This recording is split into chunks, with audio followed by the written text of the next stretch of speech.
Everyone, so we're going to be using Figma to maintain an understanding of how your peers are evolving and how you are evolving in a holistic way for an entire project.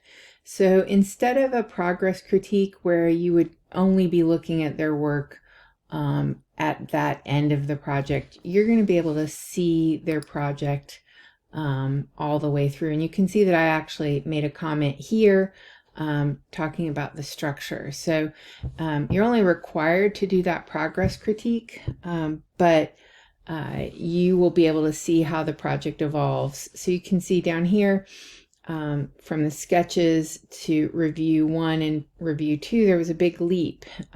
She started out with color, but then she took a step back, pulled the color out, and then got the structure under control, and then moved into color again, and then you can see that color evolved. Some of these others changed a little less, and that's okay. Everyone's process is going to be slightly different. So let's look at what this looks like from the perspective of coming into a fresh Figma.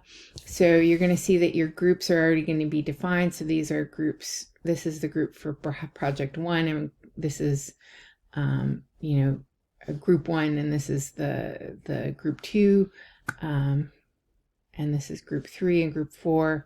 You're going to find your group, and the reality is that that's going to be listed in the classroom, so you'll know exactly what group you need to move toward. You won't have to look around.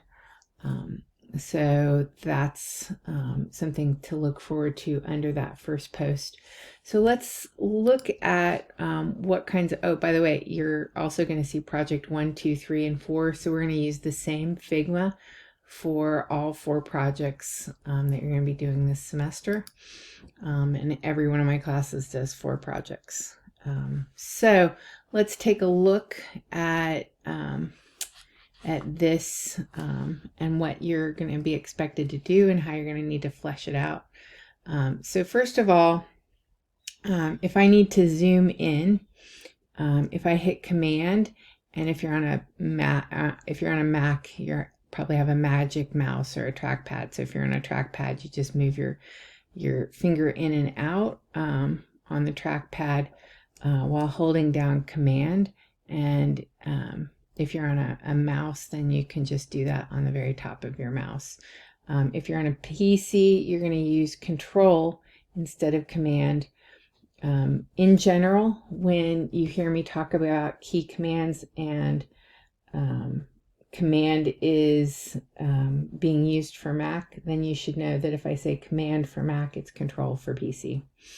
It's always a great idea to get situated with the key commands quickly, because it'll make you faster as a designer and getting things done. So I'm going to drop my name in here. Now I'm going to use the same project to flesh this completely out. And so I've already got the project statement made. Now the project statement's going to be different for every class, but let's just go through this. This is also a great place where you would be keeping your notes and your research for a project. So I'm going to grab that, and I'm just going to paste. Now one of the things that happens is this drops in the face boldness of whatever was here. And so I'm going to come in and just drop that back into regular. And then I am going to bold the things that are important, so it's easy and clear. As a designer, every time you make a document, you're being judged on it, so you want clarity. So that means, even something as simple as this, you should consider formatting. So I'm going to go ahead and bold. So you can see that this is a design for a set of 3 billboard advertisements. The 3 billboards are 10 point, I think this was 6, not 5, 6 10 feet 6 inches high and 36 width. And that's feet for a billboard, but most of the time we're talking about inches or pixels, right? You can see that this person's going to post Photoshop files, PSD mockups, and the PDF combined for all three. The client, let's just go ahead and pop that out. And this is something that won't be in your project statement. So this was probably taken from the project statement with the project and the project requirements. Sometimes this statement's really long. You could feel free to shorten it.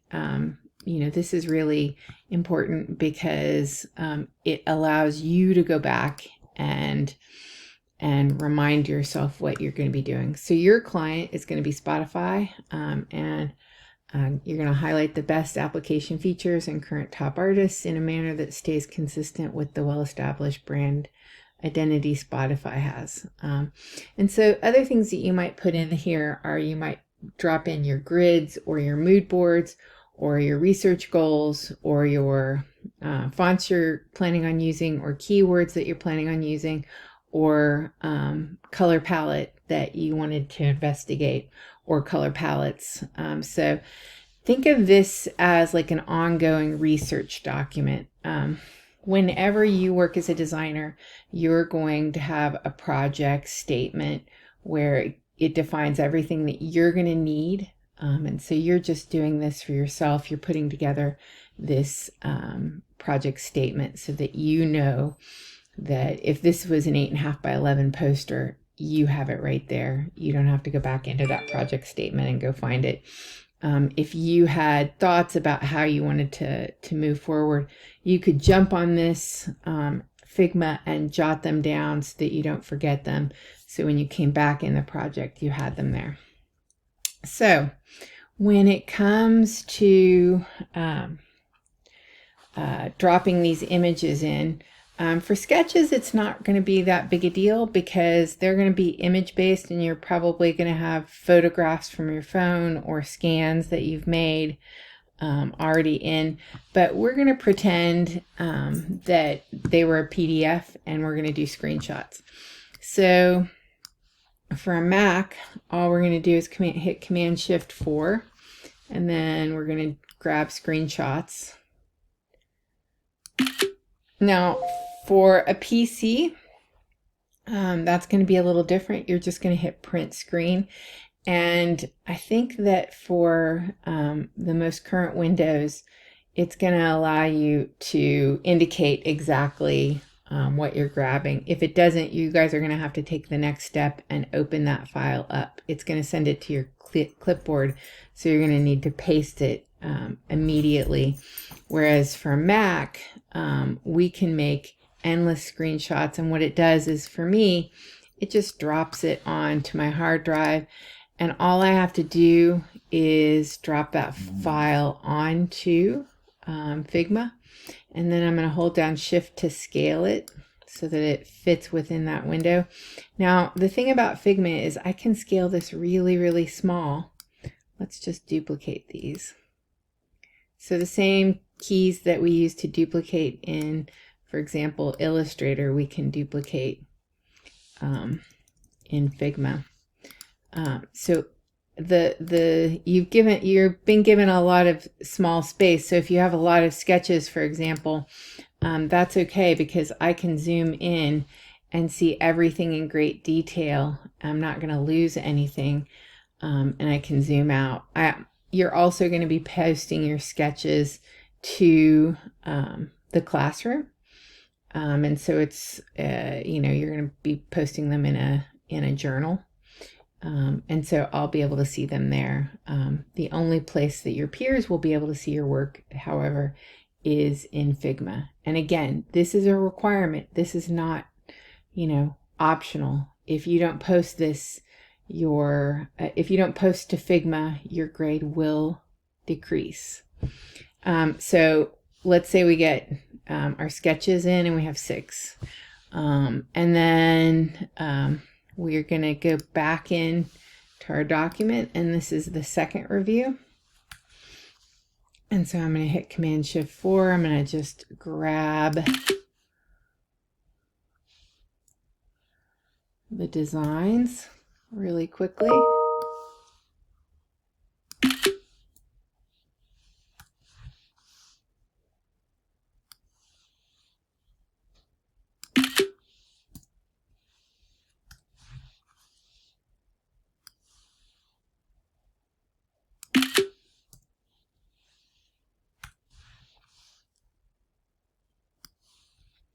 And so there are 5 of them here that we've done screenshots for. And so I'm just going to come over, and again, I'm just going to do a select from my desktop and drop them in. And the good news is it comes in kind of like a grouping, so I can grab everything. Again, I can hold down Shift, and I'm going to scale it so that it fits that window.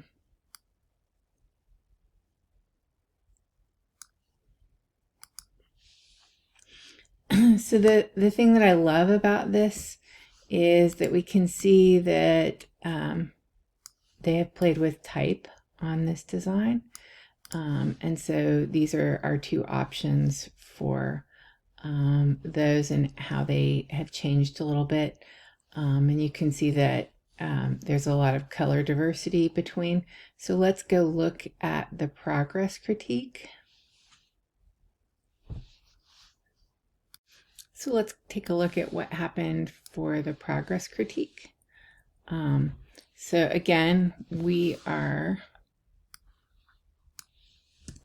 going to do Command 4 for each one of these screens. Command Shift 4, sorry.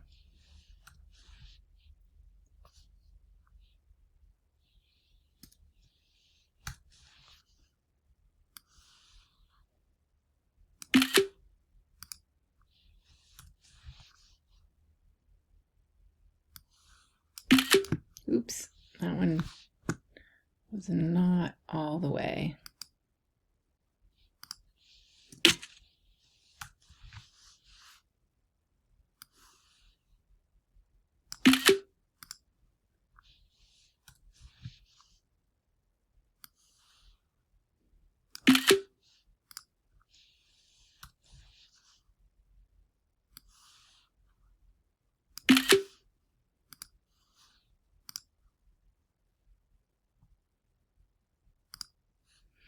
So we're going to drag these guys in again.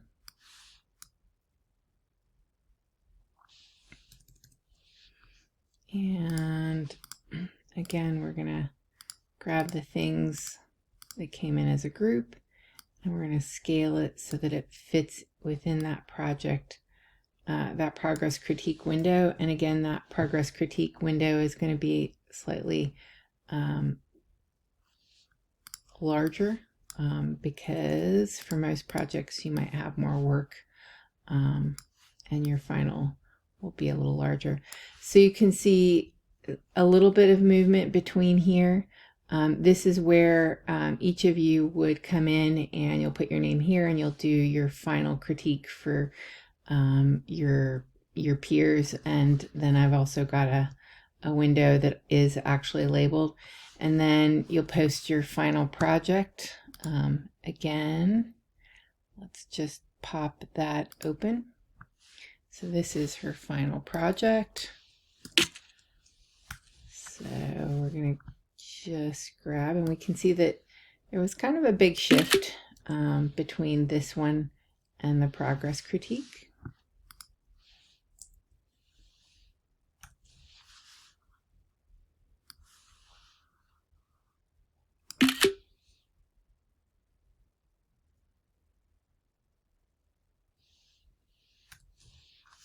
Again, we're just doing for Mac Command Shift 4, and then for PC you would be doing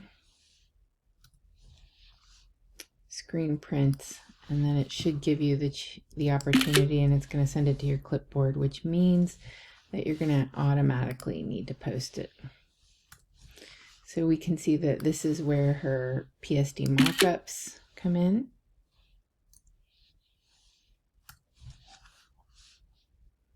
And sometimes PSD mockups are something you have to do in your progress critique. Sometimes it's just something you have to do in your final critique.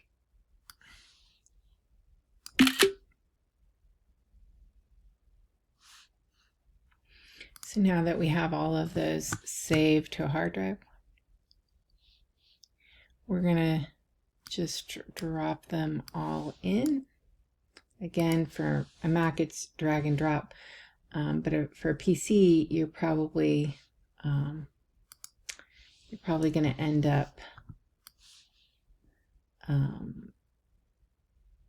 needing to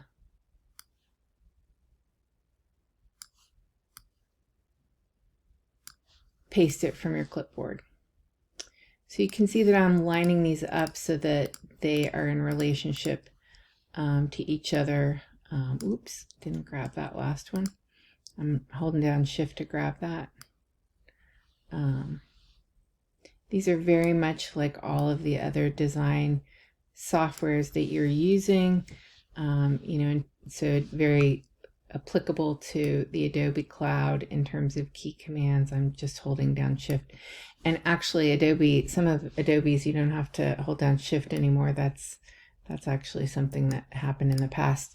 So one of the things that's nice again is if we zoom out, we can take a holistic view from project statement, sketches, review 1, progress critique, and final project.